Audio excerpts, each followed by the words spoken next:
ചില ആളുകൾ പറയാറുണ്ട് ഇസ്രാ മിഅ്റാജിന് പ്രത്യേകമായ സുന്നത്ത് നോമ്പില്ല. അത് തീർത്തും അടിസ്ഥാനരഹിതമാണ്.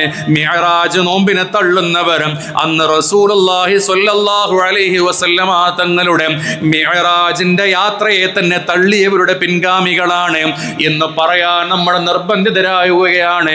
അതുകൊണ്ട് മിഅ്റാജിന്റെ നോമ്പിന് വലിയ പ്രത്യേകതയുണ്ട്.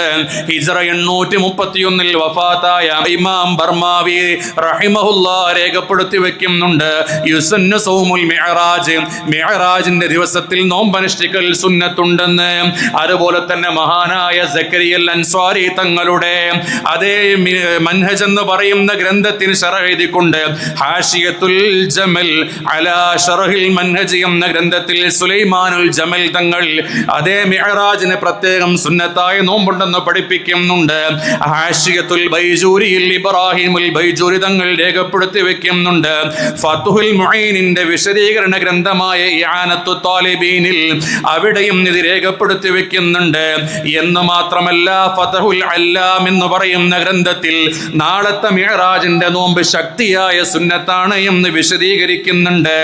ഇതിന്റെയൊക്കെ അപ്പുറത്ത് ശാഫിഈ മദ്ഹബിൽ ഒരു വിഷയത്തിൽ അവസാനത്തെ വാക്കായ ഖാതിമത്തുൽ മുഹഖ്ഖീൻ അൽ ഇമാം ശിഹാബുദ്ദീൻ അൽ ഹജറുൽ ഹൈതമി തങ്ങൾ അവിടുത്തെ ഫതാവയിൽ കുബ്രയിൽ നാളത്തെ നോമ്പ് സുന്നത്താണെന്ന് വിശദീകരിക്കുന്നുണ്ട്.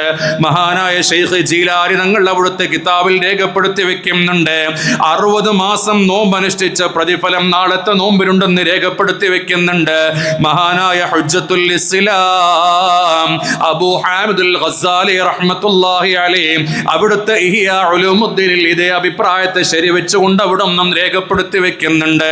അതുകൊണ്ട് നാളത്തെ നോമ്പ് സുന്നത്താണ് എന്നതിന് 1, 2, 3 കിതാബുകളെല്ലാം ധാരാളം കിതാബുകൾ രേഖപ്പെടുത്തി വെച്ചിട്ടുണ്ട്. അതുകൊണ്ട് കഴിയുന്നവരൊക്കെ നാളെ നോമ്പെടുത്തുകൊണ്ട് അല്ലാഹുവിലേക്ക് അടുക്കണേ.